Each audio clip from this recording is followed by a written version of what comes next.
tous et bienvenue sur cette chaîne. Alors je suis désolée de ne pas avoir publié depuis bien longtemps, je suis en pleine formation active dans la diététique et la nutrition et ça me prend beaucoup plus de temps que prévu. Je vous donnerai 2-3 infos mais plus tard quand ce sera le moment. En attendant, merci à ceux qui m'ont sollicité gentiment pour savoir un petit peu ce qui se passait et on va attaquer directement dans le vif du sujet par un petit questionnaire, vous allez voir, avec 8 questions pour vous chauffer un petit peu sur le thème du fer. Alors c'est parti, en première question, du coup je vous propose, est-ce que la femme enceinte a besoin de plus de fer qu'en temps normal? La réponse c'est oui. En temps normal, la femme lambda, on va dire, a besoin de 11 mg de fer par jour, suivant ses menstruations, si elles sont abondantes ou pas. Et quand elle est enceinte, on préconise de passer à 16 mg par jour. Donc il faut être un peu plus attentif quand on est enceinte à l'apport en fer qu'on peut avoir par l'alimentation. En deuxième question, je vais vous proposer du coup une liste d'aliments et de les mettre dans l'ordre de celui qui a le plus de fer à celui qui a le moins de fer. Alors les aliments sont le foie, les épinards, les yaourts, le bœuf, les lentilles et les amandes. Je vais donc répondre à cette question après pour vous laisser un petit peu le temps de les mettre dans l'ordre. En troisième question, est-ce qu'on trouve plus de fer dans le poisson ou dans la viande? Alors, c'était bien sûr dans la viande, je pense que vous le saviez, mais on ne sait jamais. En tout cas, c'est assez notable la différence, surtout quand on compare à la viande rouge.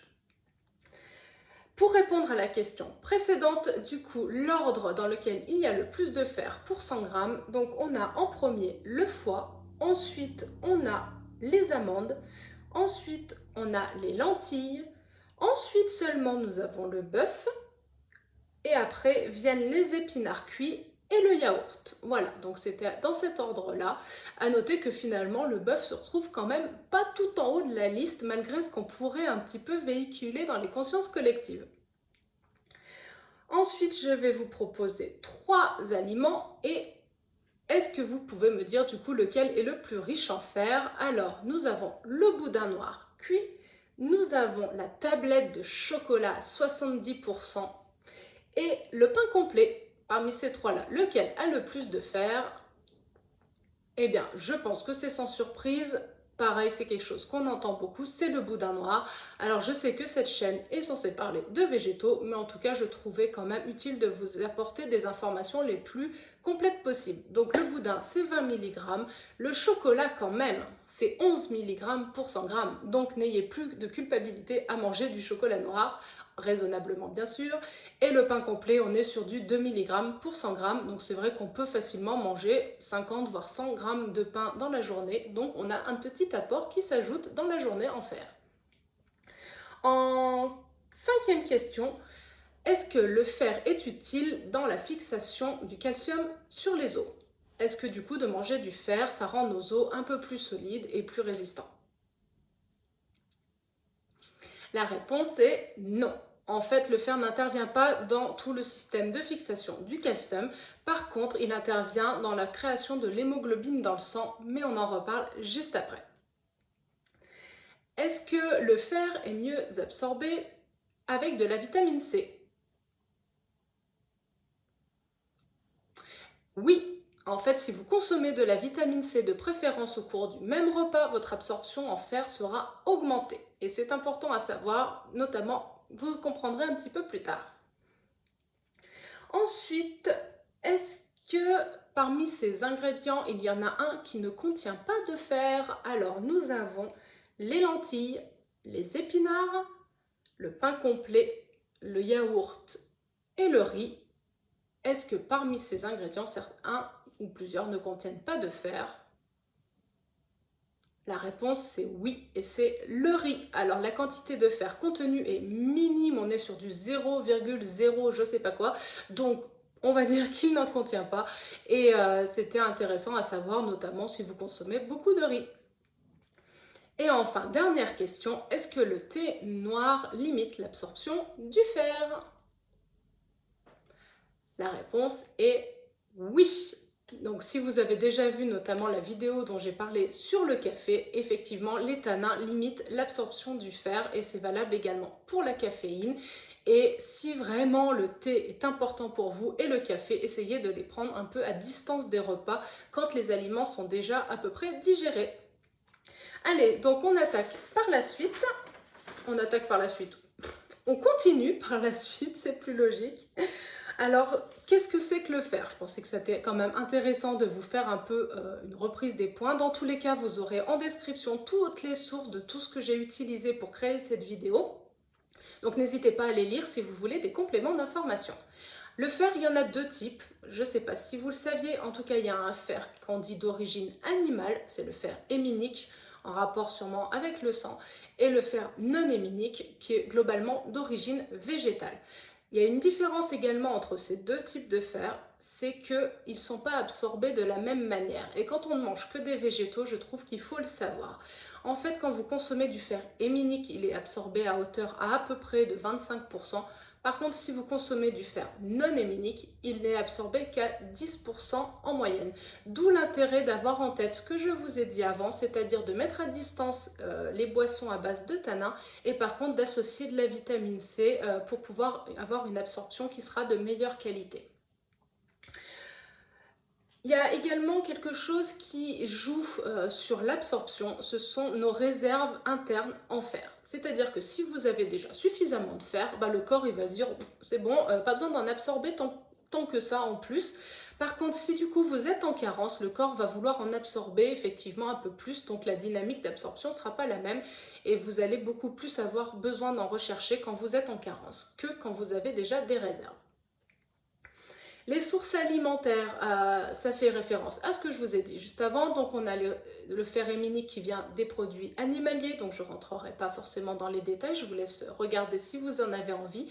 Par contre, on a également donc, du fer dans les produits végétaux. Et ça, vraiment, c'est intéressant quand on est végétarien ou végétalien ou qu'on diminue notre consommation de viande, c'est important. Donc vous en trouvez dans les légumineuses, vous en trouvez dans les noix, vous en trouvez dans les légumes à feuilles vertes principalement et dans les céréales, alors préférez les complètes de préférence. Ensuite, pourquoi consommer du fer? Parce qu'il faut, parce que ça fait partie des choses qu'on a besoin de manger et que le corps n'est principalement pas capable de produire. En fait, le fer est utile pour le transport de l'oxygène dans le sang et donc du coup pour oxygéner un peu tous nos organes et tout ce qui fait qu'on vit. Donc c'est très important. En fait, ça joue sur l'hémoglobine. Le fer se fixe avec l'hémoglobine, donc qui est sur les globules rouges dans le sang. Ça joue également sur différentes autres fonctions de l'organisme, notamment tout ce qui est les enzymes, mais je ne maîtrise pas assez le sujet, donc je préfère pas rentrer dans les détails. Mais sachez voilà, qu'il n'y a pas que l'utilisation de l'oxygène, il y a quand même d'autres choses, et sachant que donc, dans nos muscles, on a également besoin d'oxygène. Il y a un équilibre qui se fait assez naturellement du coup de base entre les apports et les pertes en fer, c'est-à-dire ce qu'on consomme, ce qui est rejeté, ce qui n'est pas absorbé, parce qu'en fait notre corps a des réserves donc dans la rate, dans le foie, dans la moelle épinière, osseuse, pardon, la moelle osseuse. Et quand en fait on est en carence pour différentes raisons, un peu dans des périodes de crise, notre corps va du coup aller chercher en fait dans ces réserves-là. Donc on va en parler plus tard, mais c'est quand on est en croissance, quand on a des règles abondantes, quand on est enceinte, quand on est en train d'allaiter. Donc ce sont toutes des situations où le corps a besoin de plus d'apport. Donc il va aller chercher aussi dans ses réserves, surtout si l'apport alimentaire est insuffisant. Le corps a une petite déchetterie interne où il est capable de recycler.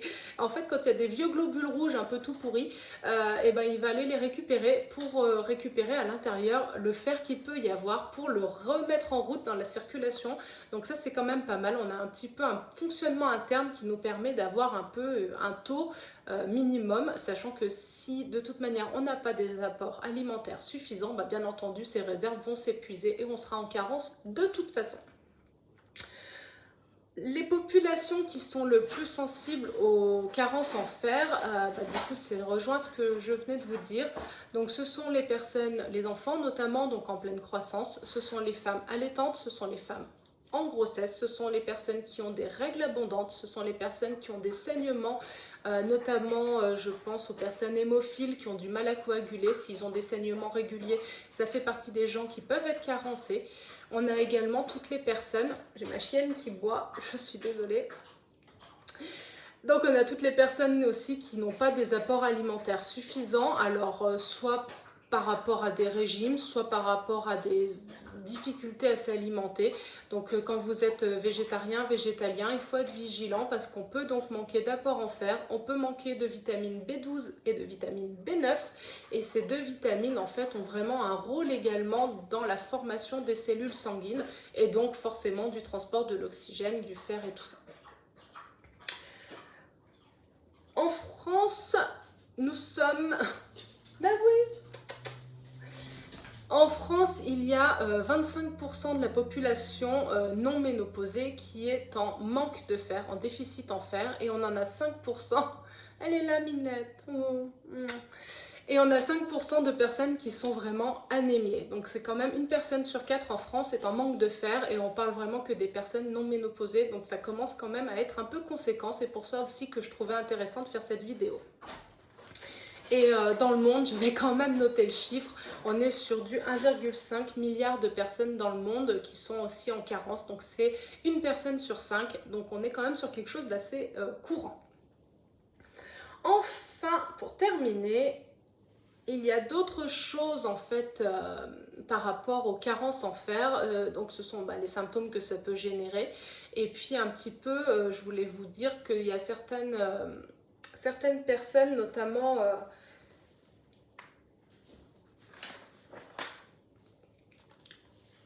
pardon. Du coup, en fait, il y a certaines personnes qui font également des excès de fixation du fer. Donc pour les carences, ça génère du coup des difficultés du transport de l'oxygène dans les cellules et on a donc des vertiges, on a de la fatigue, on peut avoir de l'essoufflement principalement, on a des maux de tête qui peuvent survenir, c'est tout ce que je vous expliquais un petit peu dans ma vidéo où j'avais arrêté le café. Et les personnes donc, qui peuvent avoir des excès, ça peut être des problèmes génétiques, des problèmes d'absorption et on a également les personnes qui souffrent d'éthylisme chronique, pardon. Donc c'est les personnes qui consomment de l'alcool de façon excessive qui peuvent avoir des répercussions sur le foie. Donc c'est pareil, on va avoir une assimilation de fer qui sera trop abondante. Voilà, donc j'espère que je vous aurai quand même appris quelques petites choses. En tout cas, je vous remercie si vous êtes restés jusque-là. Donc n'hésitez pas à me mettre en commentaire le résultat de votre petit QCM. Et puis en attendant, je vous dis à très vite. Prenez soin de vous. Et puis si vous avez d'autres questions, n'hésitez pas à me les noter. J'essaierai d'y répondre ou de vous renvoyer vers les sources correspondantes. Bye bye, à bientôt!